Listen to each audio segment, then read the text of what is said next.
Welcome to Electric Evolution with Liz Allan. This podcast is about the journey to a more sustainable future in order for us to be able to do our bit to achieve net zero.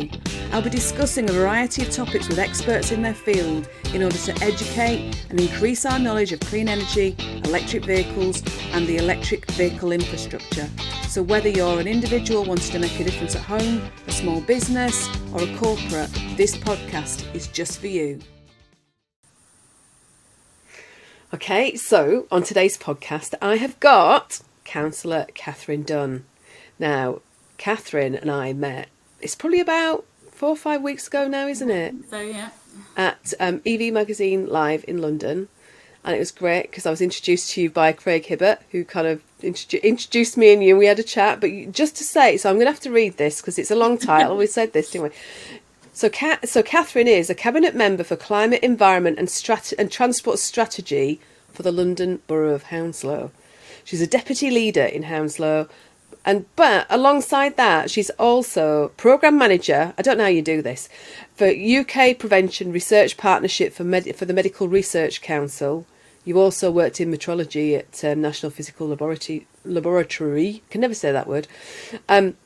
So thank you for joining me. Thanks for inviting me. It's great to see you again. It was really good to meet at that event. It's not the type of event I normally go to.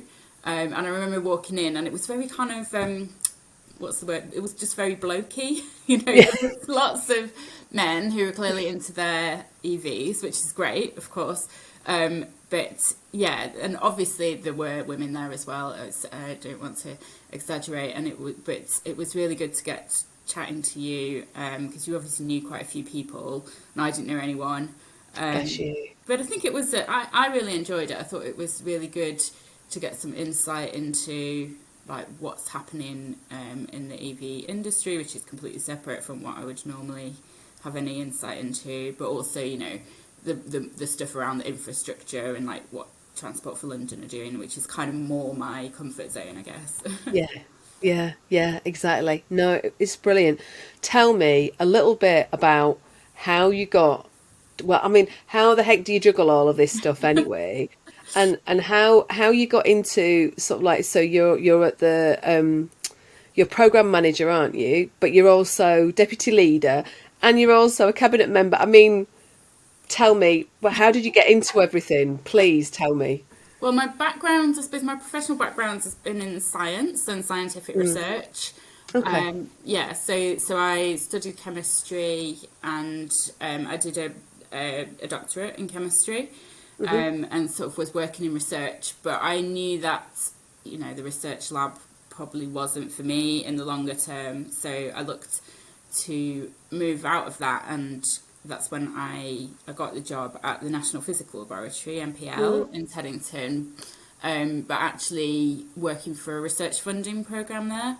And I've worked in research funding ever since, and now at the Medical Research Council, but working on this programme that's actually, it's not sort of your clinical or, biomedical research that people would normally associate with medical research. I'm actually looking at the wider determinants of health. So that's like how the environment affects your health, how people's living standards affect their health, how exercise affects your health, all these things that are not necessarily about your genetic makeup or anything like that, but it's about the sort of broader things. So that's like my day job, as it were, and I do that part-time, so but it's still pretty busy. And I've actually been in politics for a long time now. So I was first elected as a councillor in 2014 in Hounslow. Yeah. And I've just sort of been elected a couple of times since then, the latest last year. And so, I'm on the council cabinet, which is like the group that obviously kind of makes decisions and things and develops policy. So I was doing housing for a while, and that was really interesting, especially, I suppose, being in London, we have a lot of pressure on housing crisis. So there was a lot of dealing with immediate problems, but also, you know, what are we going to do about this within the constraints of government policy and funding and so on. And I really enjoyed that. But what I've moved into since is really where I found that my passion lies, and that is in the environment, climate and transport and active travel as well, coming into that as well. And that's, you know, really what we're driving forward in. Sorry, Yes. I laughed at my own joke there, even though I didn't mean to make it. Oh yeah, I'm a bit slow, aren't I? So yeah, anyway, yeah, Oh, that's what we're going with in Hounslow at the moment, and really leading the way in some areas. But you know, I am in touch with people who are doing this across London and to a lesser extent in other parts of the country. But certainly, you know, there's a lot of passion for people for the environment, finding more sustainable forms of transport, finding more sustainable forms of living, you know. So yeah, it's really interesting and exciting. because and the other thing is, so you don't drive, do you? You can. I'm assuming you can drive, but you don't. You don't tend Well, to drive. see, you shouldn't make assumptions like this. No, I don't drive. I've not passed my test. I've not passed my test. No, and I I don't mean that. don't And want I'm to just saying, now. you know, you cycle I most places, you cycle. know, Yes, I don't you? cycle. Yeah. No, it was just laughing because someone offered to lend me their car the other day, and I was like, no, you don't want to do that. It was raining or something, so they didn't want me to cycle. But I was like, no, it's all right. I'll get an Oh, Uber. bless her. Yeah, so that's right. I mean, I know I'm lucky because I've always lived in cities and in places where I haven't needed to drive, and I know that's not the case for everyone, of course. And it will depend on what type of job you do and where you Yeah, work, and yeah. whether you have children, which I don't, and all kinds of different things. But I think we are seeing more people now choosing not to have cars. They're not necessarily like me in that they don't bother to learn to drive. People, if their parents drive, they do tend to learn to drive, but they may then only use the car occasionally. And so for a lot of people, it's not necessarily worth owning a car. They might want to belong to a car club or just hire a car when convenient. And Yeah. I don't think we've got the provision for that right at the moment. I think there needs to be a lot more of that in future. And really, I am only talking about cities, of course, because once you get outside of cities, then it becomes a lot harder for people to even think about living without a car, and Yeah. it's just not possible in a lot of cases, I think. Remind me where you were from originally. I'm from Salford in Greater Manchester.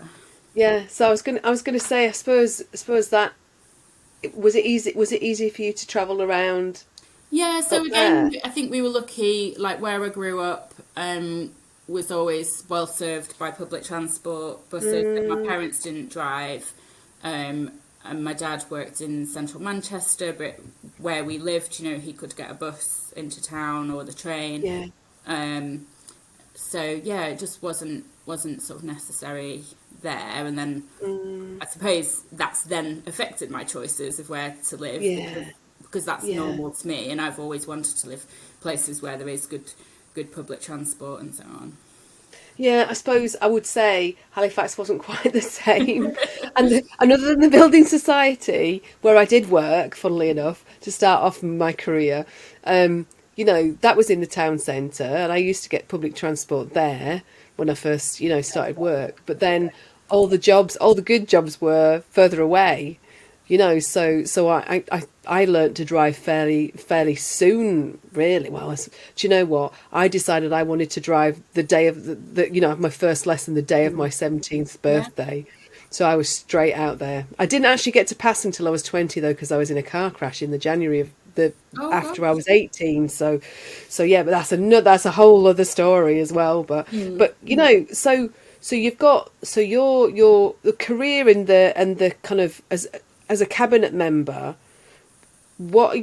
So you're obviously pushing the sustainability agenda forward, aren't you? How do you kind of how do you feel it's working at the moment? How are people kind of how are they seeing this, and especially kind of with regards to, so we'll come on to the EV charging rollout in a bit, but how are they seeing sustainability? What feedback are you getting from people? So I would say it's mixed. So what happened was we declared a climate emergency in 2019. A lot of councils were doing that around that time, and it could have just been, we'd declare it and then sort of carry on business as usual. But I really wanted us to take it seriously, so we are, we did, and we are doing. So we put resource into it, and we developed our climate emergency action plan. We developed that with the help of residents in the borough, holding events. It was sort of just before the pandemic and then coming into the pandemic, so we held some events in person, and then the pandemic hit, and so we moved things onto Microsoft Teams online and that kind of thing, which was actually, there's a lot of good things that came out of that in a way, and learning to do things in a new way, and online stuff, and new ways of engaging with people. So there was definitely good things in that as well. And one of the key things we wanted to do was to engage young people, because if you think about most consultations that the council does, we probably don't get many responses from, I can imagine, definitely people like in the 20s, or certainly not younger than that. And we really wanted to engage people who were younger, still at school even. So we specifically designed questions aimed for school kids, so that we could and went into the schools and engaged with their teachers and that kind of thing, to make sure that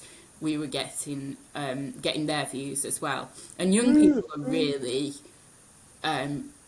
really keen on the environment, for obvious reasons, because it's about their future, isn't it? Absolutely, yeah. So they're really into recycling. They want to know what they can do to save food waste, to grow things, and then if you talk to them about things around transport as well, then they're really interested in that and different ways, and how can they reduce the polluting aspects of that, and so on. So yeah, that was really, really nice way of doing it. So I think obviously, actually executing a plan is more difficult, and there's several things that make it difficult. One is funding, and I guess we'll talk about some of that later on, but just in terms of how people react to it and so on. Again, I think it's probably a bit of a mixed bag. So there's some things that people are really positive about. So we're doing a lot of kind of greening. We're looking after our parks and things really well, but also looking beyond the parks. So how can we make our streets greener? Obviously, with trees, and looking after our trees and planting new trees, but also, where you've just got a little grass verge, or you might have a strip of concrete, but you could replace it with a grass verge, or you could put some wildflowers there. And there's, people used to be very much you have to mow things and make it really neat and everything. And now people are much more into let's have a wildflower patch, or, a meadow or something, which is much better for the environment. And also, it's easier to manage as well, because you're not having to mow it all the time. Some things have caused problems, so we decided not to use pesticides and herbicides on the weeds in our borough. So that has, at first it was actually okay. Weirdly, it wasn't too bad, and people were in agreement and thought that was a good thing to do. Then we had the better weather, and the really warm weather, and the weeds shot up. Oh yeah. And we were trying to remove them by hand. We've got teams out there, not spraying them at all. And we did try some of these other methods. There's a thing called foam. What's it called? Foam stream. Which basically they try and kill them with heat. Or there's one that there's some looks really dangerous. It's this guy going around with a sort of cattle prod and putting electric shocks into the Nice. We haven't actually tried that one, but we tried the foam stream and stuff, and it didn't really work. So we're just back into the hand removal, getting the street cleaning teams to do it while they go around. But obviously we've learned from that, and we have to put in more resource if we're going to keep on top of it, because people do like to complain about weeds if we're not on top of it. And you're right. We had, I can't remember which one it was. I don't know, it was knotweed or something like that. But it can't be knotweed, but it grew as high as me, as tall as me, Wow. this with the yellow flowers on the top. I'll probably remember it after we finished talking. And that was in our garden because we had a kind of a wildflower area, but it wasn't Right. just wildflowers, it was just these massive tall weeds. It was Yeah, it I was a think bit we had ridiculous. something similar actually when we moved into our flat because like we've got it's like a sort of maisonette and there's a garden around the front and the side and it hadn't really been looked after and there's this I think it's like a bindweed, it like wraps itself around Oh, that's everything. horrible. And Yeah. you could you can cut it all back, but if you don't get all of it, it just comes back again. It grows Yeah. back, and then it's just Yeah. like strangling all your other plants. And, oh, Do you know, that's what I used to call it because I could never remember what it was called to my son. Well, I kind of thought, my son, when he was little, it wouldn't bother him. He wouldn't want to know the actual name, and we just called it the strangling plant. I'm trying to get this strangling plant out again.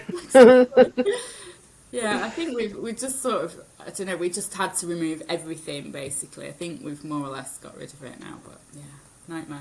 Blimey. So if we go back to talking about the ChargePoint rollout. Yeah, That's the reason why we met in the first place, absolutely. wasn't it? Yeah. Because we were talking about EVs and the ChargePoint rollout. So you won some levy or Levi funding. I've heard it pronounced two different ways. It was just recently, wasn't it? Very recently, yes. So I know we were Last chatting week. about it at the event, and we'd applied, I think, in the previous round and didn't get any. And then, so we've just last week got some, I'm going to call it levy, but I don't know if that's the right I know it looks like Levy, but it could be Levi. It's LEVI. Now someone's going to ask what it stands for, and I know. Oh, my mind's just gone blank as well. something So electric vehicle infrastructure, isn't it? So is it, probably I local think it's electric. local electric vehicle infrastructure funding.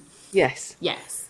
So we've been awarded 837,000 from Yeah. the government, which is Yeah. obviously great. But because we did our bid with a private sector company, and throughout all of this, I think one of the themes is we have to get private sector investment in because we just local government traditionally has relied on government funding alongside obviously like council tax intake and that sort of thing, but that there's just not the amounts of money in there that there used to be. We've had sort of 10 plus years of austerity. We've now got the cost of living crisis, which means our costs are going up because there's a lot more vulnerable people that need the help of councils.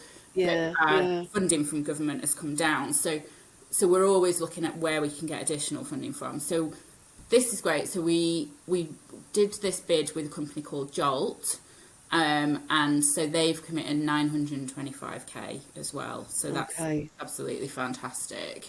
And we've got a year to spend this money.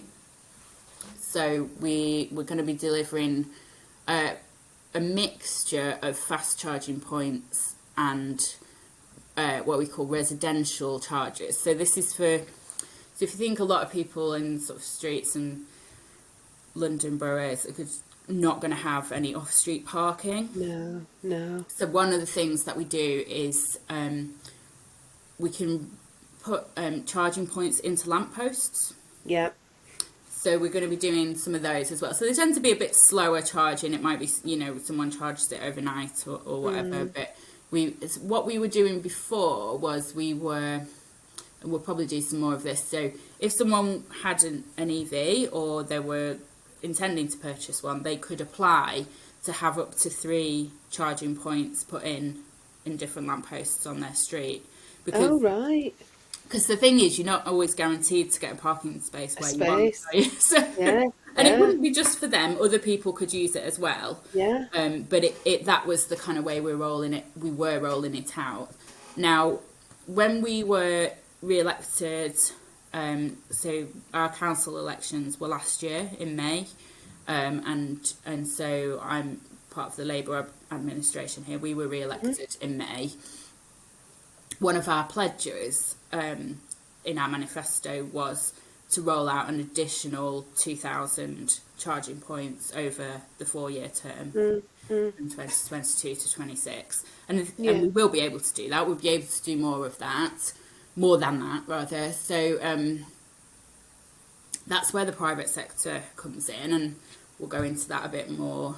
But also, we want a much more strategic approach.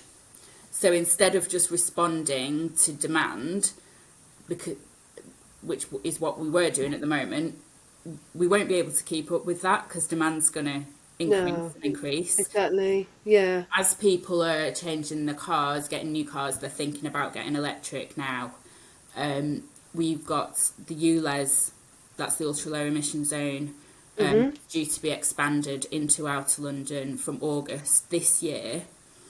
Will that come into Hounslow then? It will, yes. So we already, with the previous extension, that was 2 years ago, that came into a little bit of our borough in Chiswick, but most of our borough isn't currently in the ULEZ, so it will pretty much cover the whole of Greater London.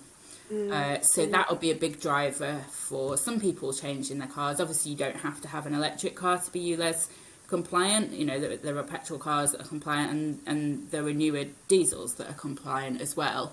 But obviously, if people do have older cars and are thinking of changing them, then more people are going to be getting electric cars. I would think we need to be there to make sure that we keep up with that demand in terms of providing the charging infrastructure, because only a certain proportion of people will have off-street parking, will be able to charge at home like that. But then it's not just that, is it? It's not just charging at home, it's people want to know that they'll be able to charge when they go out, will their workplace have charging points, if they're driving to work, or if they're going on longer journeys, or, you know, if they're just going and parking up somewhere, that they want to know that they'll be able to charge their car. And that traditionally, I suppose, has been one of the things that's put people off from getting electric cars, because of that anxiety. Like, well, I know where I can get petrol, but I have no idea where I can charge my car. Will it be free? Will it be working? You know, will it be a company that accepts my car, sort of thing? So there is all that, isn't there? Yeah.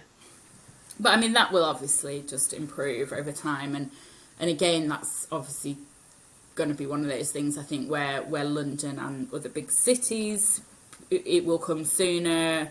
I know people driving long distances or living in the countryside or whatever are still going to have some of that anxiety, and hopefully that will change over time as well. Yeah, and I suppose at the moment, if you know, I always say this is the reason why I started this podcast in the first place, because people don't know what they don't know. Yeah, because you started this all like out of your own sort of curiosity, didn't you? And wanting to find out like what cars are available. Yeah, exactly. Work. Exactly, because as a family, there's me as a business, and actually there's us as a family. So, you know, me as a business going out driving, I don't like the fact that I'm polluting, and I keep saying I'm very close to actually getting an EV, or at least for a short length of time until we decide what we want. You know, try before you buy kind of thing. But there's other things that we want, you know, kind of like solar panels and things like that, and I. You know, just to me, I just thought, actually, it makes sense to sort of run something like this where I'm learning, and I'm actually, hopefully other people are kind of, it starts reducing that. We don't know what we don't know, doesn't it, really? Yeah, exactly. Because it's all new to everyone at first, but then the more we talk about it, and you know, the more things sort of have to happen in a way, then it becomes more familiar to people as well, doesn't it? Yeah. Yeah. But I mean, I suppose there's just like so many different choices out there at the moment. It can feel a bit overwhelming, and that's one of the things. So with our electric vehicle charging strategy, we've got a few kind of key things that we want to make sure come through in that. So one is about making sure that the whole borough is served by EV charging points, and that depending on, you know, what type of area someone's in, there would always be a charging point within so many, you know, however many 100 metres or whatever. Yeah. So that sort of thing. And then faster charging points in town centres, all that kind of thing. But we also want to make sure that the charging points that are accessible and can be used by anyone. Yes.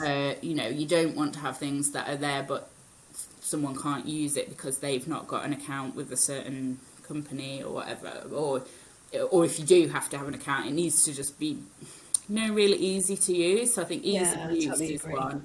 You cannot have something that's just too complicated because it'll put people off from using it. Oh, and there's quite a lot of negativity out there anyway, isn't there? Because of this, I don't know what I don't know. So therefore, people are kind of jumping on this bandwagon, saying, this isn't, it's not right. Why should we be doing all this? But we were forced to do what we had to do during lockdown. We're now, because that was an emergency, sort of, a kind of health emergency. We're talking about a climate emergency, aren't we? So but we're quite slow at sort of rolling these things out. But yeah. But I mean, and my big, my thinking is, especially in big towns and cities, I look in Reading and it's always gridlock. Where I live in Caversham, which is kind of north of Reading, and we've got 2 bridges that we go across the Thames, and actually it's always gridlock going through. Anybody walking through that would just be breathing in pollution, and the levels of of air pollution just must be shocking in big towns and cities. So we've got to do something to kind of reduce all this anyway, haven't we? Yeah, absolutely. And I think and what we do is not going to be one thing. It's something that needs approaching from lots of different angles. I mean, we want to see more people walking, cycling and using public transport. Where people can't do that, we want to see a transition to cleaner vehicles, electric vehicles. Yes. So it's all part of a bigger picture. Electric vehicles on their own are not going to solve this. No, they're not. Because it won't. It will help with clean. There's less pollution going out. It means the air will be cleaner. But there's still issues with that from like the tyres and the brakes and things. Yes. Which cause particulate emissions. So it's not a complete panacea on air pollution. No. You talked about the gridlock. If everyone transitions to an EV, we'll still have gridlock. So we need to see a sort of targeted, and then we need to see that mode shift as well. And that involves making public transport accessible, affordable, convenient, all the things that people currently find from driving. Yeah. So Catherine, so if we kind of go back to what you were talking about with regards to the strategy, how do you know the number of charge points you'll need in the borough? How do you find out? It's difficult because we can find out how many EVs we've got at the moment in the borough through how many are registered with DVLA and so on. We can get hold of that data. But what's difficult to predict is the growth. We know there will be growth. It's only going to go in one direction. But really, so the question is, how fast is that going to happen? And there are some people who are doing forecasts like that. So they'll look at, the type of area that Hounslow is and compare that to other, similar areas. And I don't know, they do their market stuff, whatever they do. So there's something called the International Council on Clean Transportation, ICCT, and they have predicted some growth within Hounslow. What we actually found for the years that we're now in, we're actually ahead of what they predicted. So for 2021, they predicted just over 2,000 EV registrations in Hounslow, but we were already up to 2,500. So what we see is that the growth is even faster than what these kind of research organisations have predicted. So it makes it difficult, obviously, to predict what's coming. I suppose the one thing we do know is it will grow and we're expecting it faster. And if you think about those things that are happening in Hounslow at the moment. So we're in Outer London. We've got the expansion of the ULEZ, so that's Mayor of London's ultra low emission zone. That's going to happen in August this year. So that will mean more people changing the vehicles. Don't necessarily have to get electric vehicles. There are other vehicles that are compliant, but obviously, as people do change the vehicles, we know more and more people are looking at electric and buying electric. So we can just imagine that's going to speed up, really. So obviously, like we're working with private companies that want to put in charging points. They're obviously doing their own kind of market research and trying to figure out what their likely sort of business forecast is going to be. So we work with all these people who are doing that, and so that's where we put forward this pledge that we would put in an additional 2,000. I think we are going to exceed that, in fact, and I'm certain that we will see the demand for that.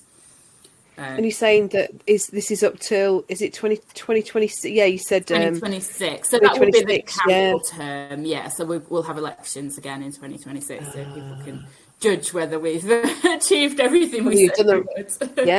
Yeah, exactly. So what do you feel?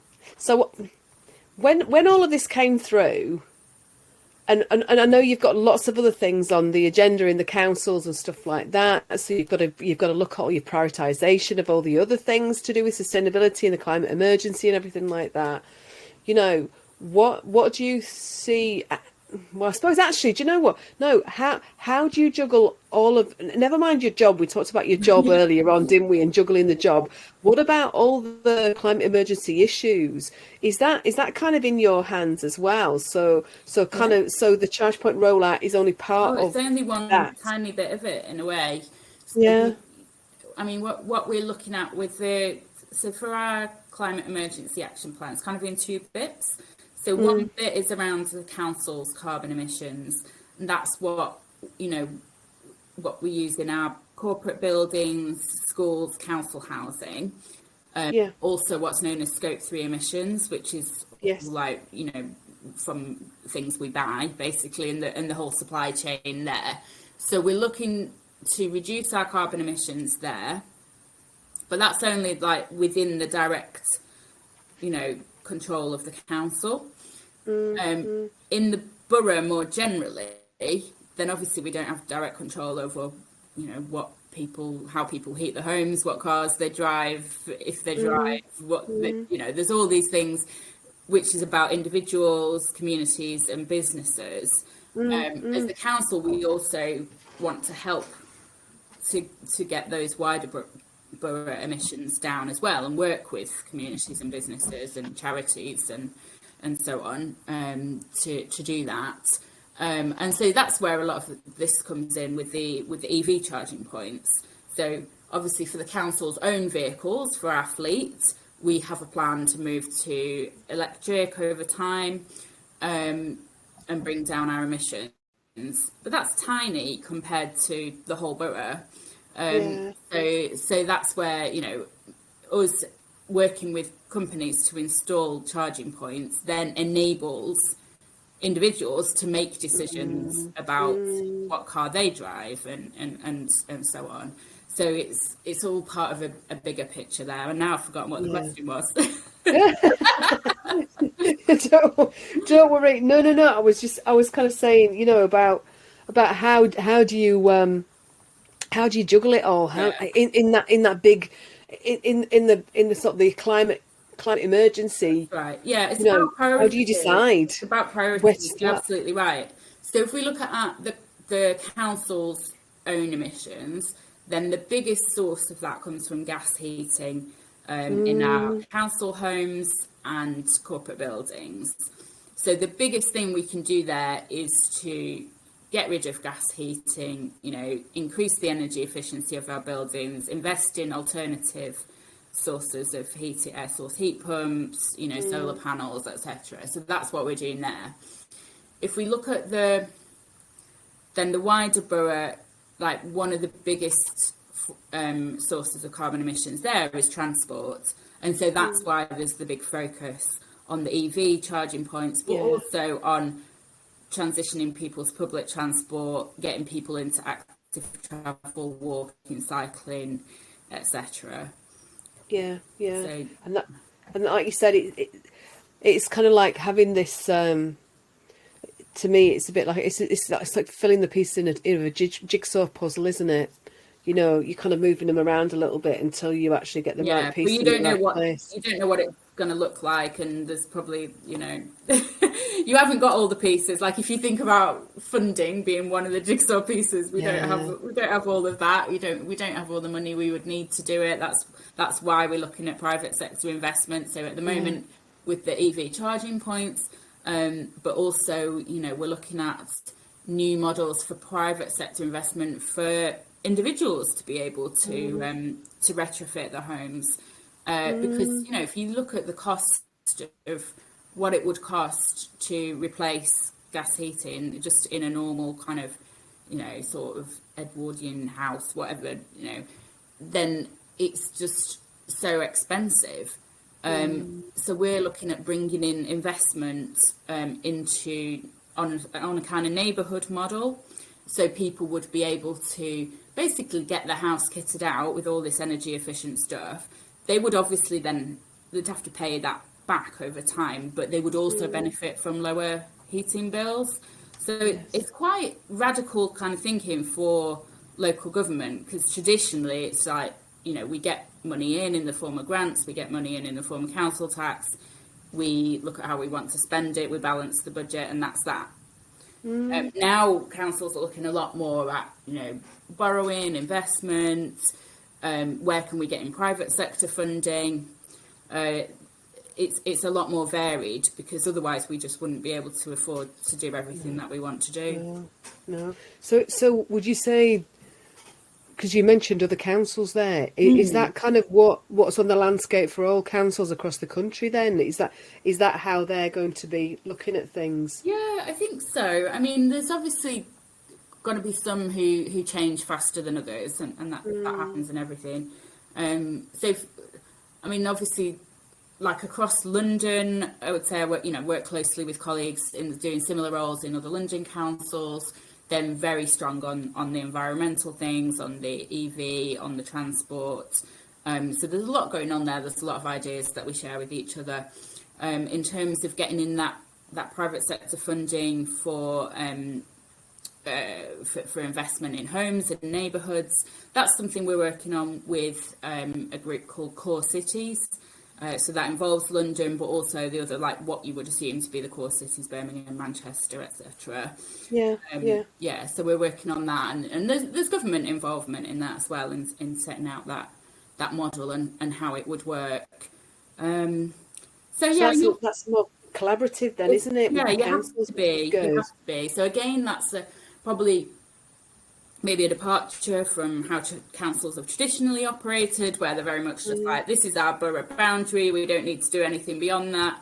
You know, these are global challenges that we're facing. You know, we have to look beyond that.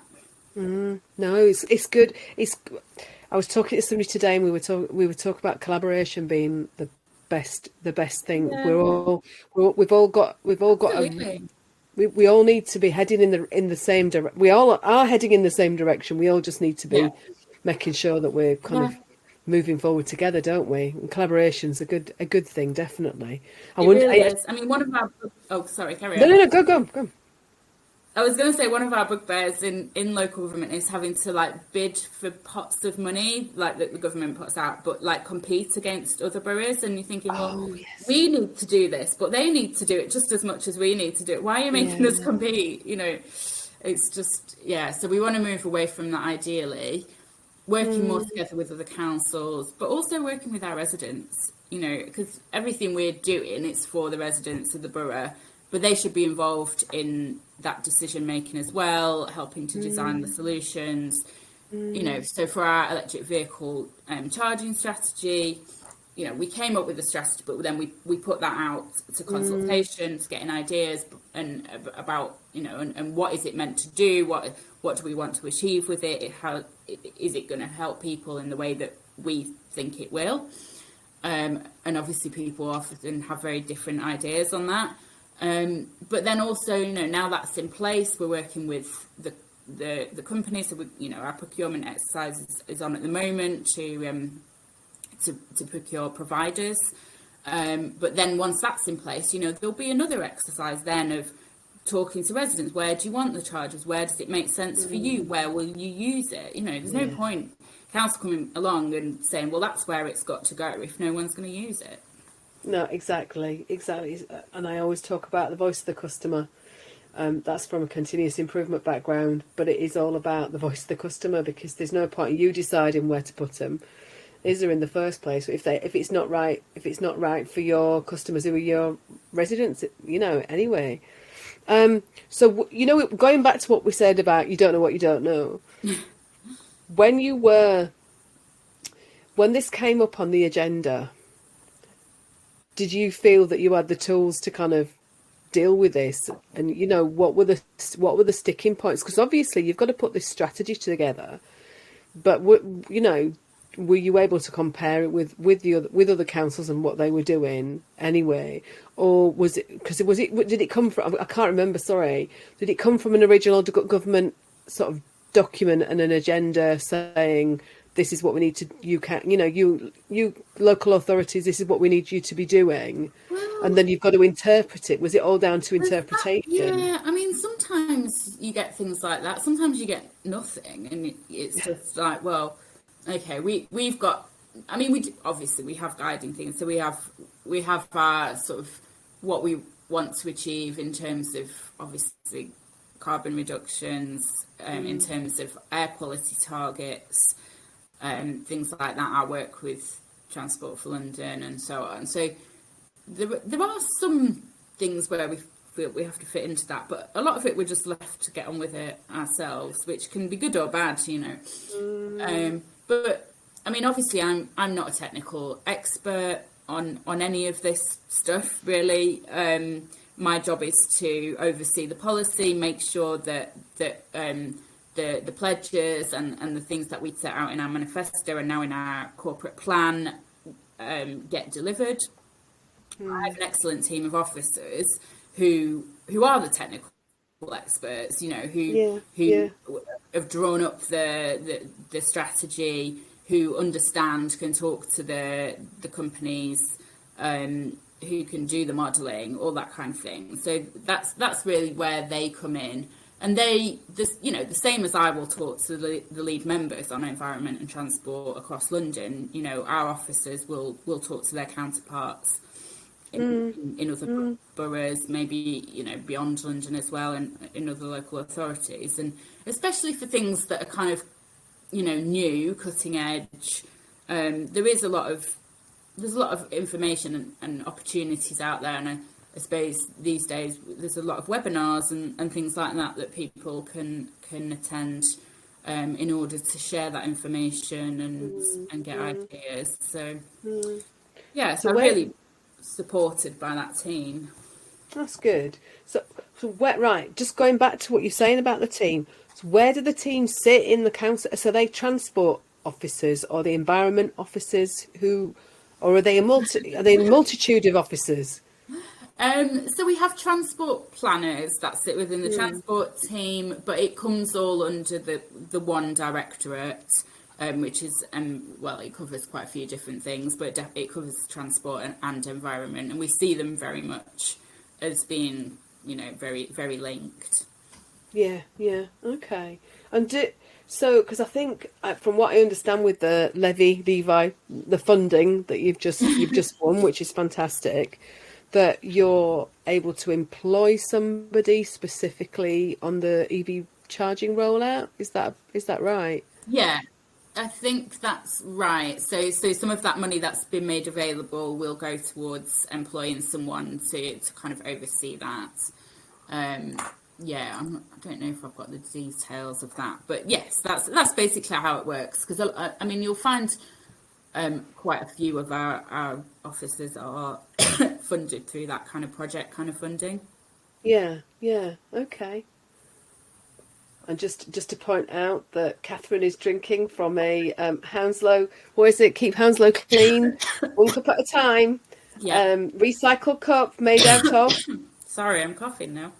It's made out of. Go on, tell them what it's It's made made out out of. of recycled chewing gum. So anyway, yes, Hounslow cup made out of recycled chewing gum, which sounds disgusting, but I mean they extract the polymers and everything. So there we go. Brilliant. I know for those of you watching, you'll be able to see that. For those of you listening, it looks really good. It does look really good. So yeah, I suppose really, it, to be honest, it sounds like you're doing really, really well. If you're going to be ahead of the curve with everybody and you're kind of leading the way, what are the next steps for you then? Excuse me. Well, I mean, we've still got to deliver it. Okay, there is that. There will no doubt be challenges along the way. We've got to see if it all works out, but you know, I'm obviously confident that we can do that. So yeah, I mean, we'll need to stock take at certain points. See, you know, is the growth in EVs as we expected it to be? Are we meeting that demand? Will we need to adjust? Will we need to do more? Do we need to do less? Hopefully, we won't need to do less. And you know, I'm excited to see that transition. But as I suppose I've stressed throughout, I'm excited to see it hand in hand with the other things, with the public transport, with the active travel as well. I'd like to see more, you know, more car clubs. Can you tell me a little bit about what a car club is? Yeah, so I mean, what I'd say is typically, if you've got like you've got a new housing development in the area, we would say, well, we want that to be car free. Now, what that means is we don't provide parking spaces for people to have their own cars because Right, okay. we just can't, the roads just can't take more vehicles. Do you know what I mean? So, but then we'd say, oh, but obviously we'll make an exception for blue badge, you know, disabled parking, and we'll have some car clubs. Then they put on like 2 cars for a car club that people can then join. And then they can use the car, you know, if it's available, you book it or whatever. But then the provision just isn't enough. So, you know, people find they can never book it. These 2 cars are always in use, and you know, then they can, it doesn't really work. So I think we need to look again at how we make it work. There needs to be enough provision that people can know, excuse me, that there's a car available to them. You know, if that one's not available, there'll be another one not too far away. And then, you know, you book it online, you maybe have like an electronic key or something that lets you in, and then you go off, drive, do your business and come back. Yeah, no, that sounds a good idea. It definitely does. In fact, I think we've got one in Reading, but because I know that my neighbours used one before. But again, I haven't seen it around very much. Do you know what I mean? I don't know. I think there's only one that's kind of in our local area. So I have seen it because it's kind of got a big logo emblazoned down the side of it. Do you know what I mean? But actually, yeah, I could see that sort of working, or the need for it to work in future. Yeah, I mean, is really appropriate, isn't it? Yeah, exactly. I'm also hearing about people making their own informal arrangements. So I know a family where they've actually given up their car and they now share a car with one of the neighbours. Oh, right. Neither of them are using it all the time, and obviously they talk to each other so they can figure out a rota or whatever is needed. So people are actually going ahead and making their own sort of informal arrangements there as well. That's a really good idea. If people can do it, if you can trust somebody enough and kind of share it. How much you use it, how that fits in with what other people. But yeah, no, it's great, isn't it? Yeah. So just kind of finishing off then. Are there any sort of things that you're kind of concerned about sort of moving forwards, you know, the things that like I said, going back to, well, you don't know what you don't know. I know that's easy to say when you don't know it, but kind of the rollout, what are your how do you feel that, do you feel that your team have got the right knowledge to do this? And you know, obviously you've got a partner to work with in the private sector, haven't you? Do you feel that you've kind of got it all together to move forward, or do you feel like, okay, we still need a little bit of guidance? So I think we're feeling pretty confident at the moment, but as I said, you know, we won't know until we do it if it's working, if it's meeting people's demands, if it's meeting people's needs. So I think it's like you said before about continuous improvement, isn't it? You can't take your eye off the ball. You've just got to keep monitoring it, making sure you're doing it correctly. And we may have to adjust. To whatever happens. I'm sure there'll be obstacles along the way. I'm sure there'll be things that seem like we can't solve it, but we have to keep going forward. Battle through. You'll do it. Honestly, you're on your way, like you say. So it's great. So if people, I always say this to people at the end, if people are interested in contacting you, where's the best place to find you then? If anybody, say there could be somebody from a private sector company or another local councillor, or, you know, someone who's literally they've just won the funding and they're further back from where you are, you know, so how would they find you? So I'm on the London Borough of Hounslow's website. So that's hounslow.gov.uk.